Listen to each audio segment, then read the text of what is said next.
Topic of today's discussion is colonialism and post-colonial. In today's lecture, we are going to discuss the general overview of colonialism and post-colonialism, introduction to the study, transforming events and resistance, revealing the economic and cultural aspect of colonialism and post-colonialism, typologies of colonialism, the value of ethnography and colonialism and post-colonialism today.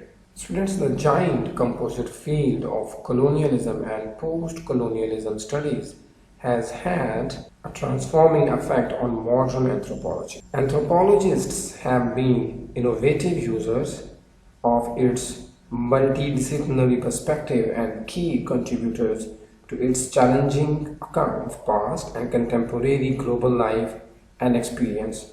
The call to prioritize colonial and post-colonial perspective in the forming of anthropology's central research questions has greatly extended the field's range and scope, including its distinctive approaches to the issue of whether it is colonialism that should be seen as modernity's most important progenitor and the source of its most toxic forms of subjugation and disempowerment. Students, this entry notes the sophistication with which anthropology has both embraced and challenged the forms of cultural and social analysis through which the epistemic and material transformation of global empire and its afterlife have been documented and theorized. Students, and it augurs that studies of colonialism and post-colonialism still have a strong and productive future in a world now widely thought to require the multi-dimensional framing provided by today's high-profile theorists of globalization and cosmopolitanism.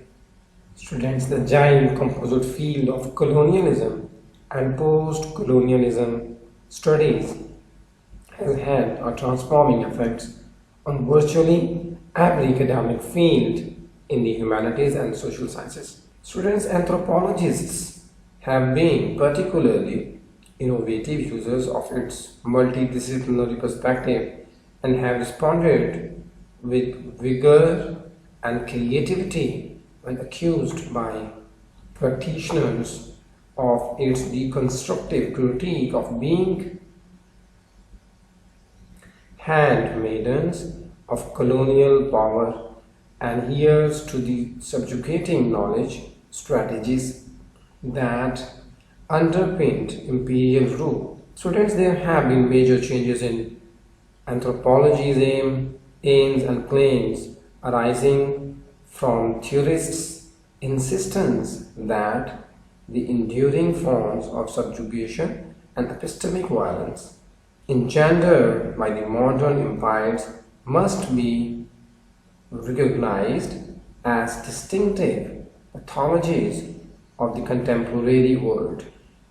Students, the call to priorities colonial and post-colonial perspectives informing virtually all analytic accounts and research questions have greatly extended anthropology's range and scope. It has led to the use of tools from both within and beyond the discipline, including post-structuralist understandings of power and subjectivity and the contingency of open-endedness of historical change. Students, these perspectives have fed debate on a wide range of topics: anti-colonial nationalism, religious conversions, capitalist market transformations, gender relations and domestic intimacies, urban experiences and historicity, citizenship and migration, as well as resistance and hegemonic power effects. Students, colonialism become a major scholarly concern in the late 1970s, while post-colonialism come to prominence in the 1980s. Both singly and together, their embrace signaled on attack on perspectives deemed outmoded and inadequate for an understanding of the global and order.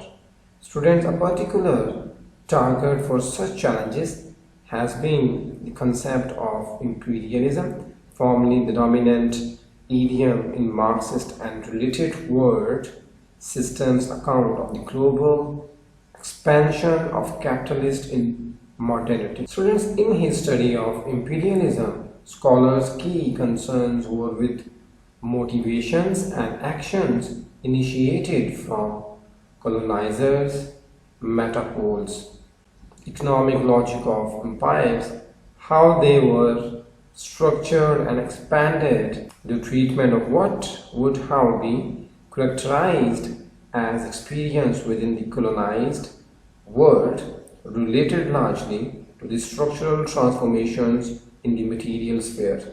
The most notable of these were massive social and environmental changes wrought by novel land control systems, including coercive cash cropping schemes and the widespread destruction of forests and grasslands, and the forcible creation of new production and labor systems to meet the commodifying needs of Western capitalist economies. Students with anthropologists turned to globally formed historical perspective in the 1980s. The implications of empire and world system theory were addressed by some of the discipline's leading innovators. Students, Toxic study of the economic of empire in Bolivia focused on Rindian in Miner's narratives of the devil as presiding agent of the commoditization of their labor under Spanish rule, and in Sahlin's celebrated account of the death of English explorer navigator James Cook at the hand of Hawaiians in 1779. The killing was transformative event, interpretable through the concept of mythopraxis. Students, in the islanders' perspective on occurrences taking place in mythic rather than linear time. Student Sahlins claimed that this was not an account of fixed cultural forming counterpoised to an equally static Western trade and empire worldview. Instead, mythopraxis allowed for relation of dialectical conjecture between two dynamic historicities, thus a forging of something new in the context of the early moment of imperial fatal impact. Students, though much contested, such studies created provocative links between anthropologists concerned with economic and cultural, as in Comoros' treatment of the Southern African Zion Church faith as symbolic bricolage, expression of cultural resistance to the forced investigation of adherence into the alienating structure of capitalist commodities production. Students, in other studies too, resistance to control power is discerned not so much in confrontation or counter-hegemonic hidden transcripts, but in poetics, that is the expression, that is the expressiveness and play of the creative mind, as in the imagining of alternative spiritual realities in millenarian cargo cults. Students' related works on colonial context have discerned historicity in the form of intention or co-fabrication in what had previously been seen as timeless ethnographic givens, including tribe in Africa and caste and ethno-religious community in India. Student, this raised the continuous question of whether even grossly disadvantaged subjects were active or agents in the making of their new epistemic and material realities rather than mere recipients of whatever the colonizer constructed and imposed. Students debates about how to relate the economic and cultural in colonial contexts has been further nourished by anthropologists' study of the creation of new economics through the mass recruitment of enslaved or indentured labor. In another of Kelly's work dealing with plantation-based sugar production in Fiji, concepts one thought of as universal in concepts once thought of as universal in economic anthropology are found to be the subjects of highly divergent moral narratives about trade, value, and production. Students, these were not just a matter of disparities in the thinking of whites as opposed to non-whites, or even opposition in the thinking of the island's massive influx of Indian indentured laborers as compared to native Fijians. What is striking in his account is that it was the two key groups of Indian incomers, field workers and trader shopkeepers, who were sharply divided in their ideas about the morality of trade, value, and labor. Students, moreover, Carey finds a way to account for this which productively rethinks an elasticity. An elasticity is both the Marxist legacy as deployed in colonial political economy studies, and the theories of culture which have been embraced as their alternative. Students, but what has become a very deep scholarly dividing line in the point at which anthropologists have turned their skills of ethnographic specificity to the forging of typologies distinguishes, as many historians have done, between the effects of different varieties of imperial rule and power. Students, a revealing case is the contrast drawn by Woolf between the radically different forms or modes of colonial rule. The first of these was administrative colonialism, as in British India. Woolf sees this as based on a framing logic that was dehumanizing but not genocidal. It included the idea of the native as a dangerous but desirable asset, making profit for empire through cash cropping and other precarious forms and land use. Despite its many immiserating effects on indigenous people, this for Woolf was still very different from colonialism in its other conceptual mode, mass migration in settler colonialisms. The critical premise in this case was that of terra nullius. It defined Aboriginal people as lacking the capacity to understand land as an asset with use value, which determined for British colonizers who was and was not to be placed within the place, within the pale of productive humankind. Students, the result was unabashedly exterminatory, portraying indigenous Australian as a nullity to be exchanged, to be expunged, whether by direct violence or eugenicists. Child Zor aimed at the breeding out of non-white racial stock.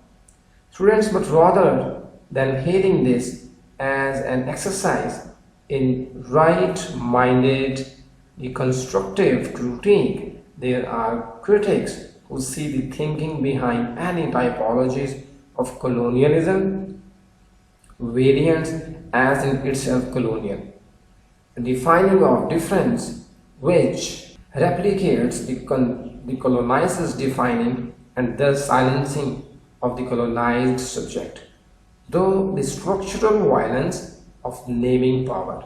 Students, studies formed like wolves have thus been condemned as a backdoor whitewashing of empire, as adds with the mission of post-colonial criticism to expose and destabilize Eurocentric master narratives and discourses of domination through radical rethinking and reformulation of the forms of knowledge and social identities authored and authorized by colonialism and Western domination.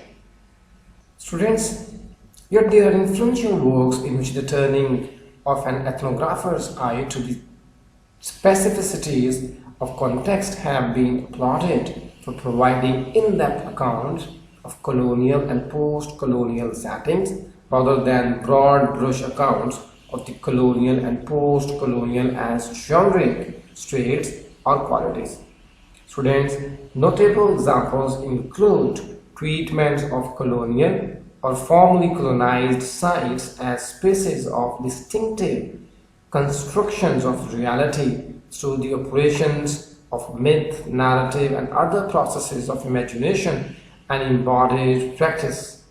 Students, such work have greatly enriched the way in which culture itself is understood within and beyond anthropology, revealing the great breadth of its manifestations as experience and reference point in different political and social contexts.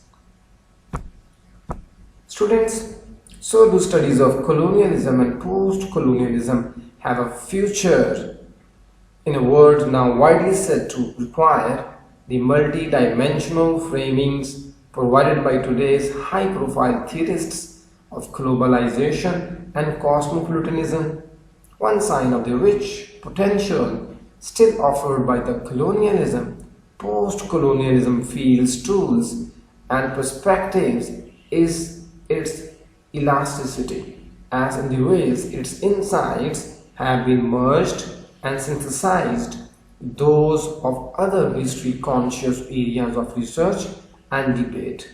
This includes the work of scholars of socialism and post-socialism who have addressed the transformations and pragmatic vernacularization of modernity in their own complex research contexts by reflecting productively on the ways in which key themes from the study of colonialism and post-colonialism can be engaged and expanded on.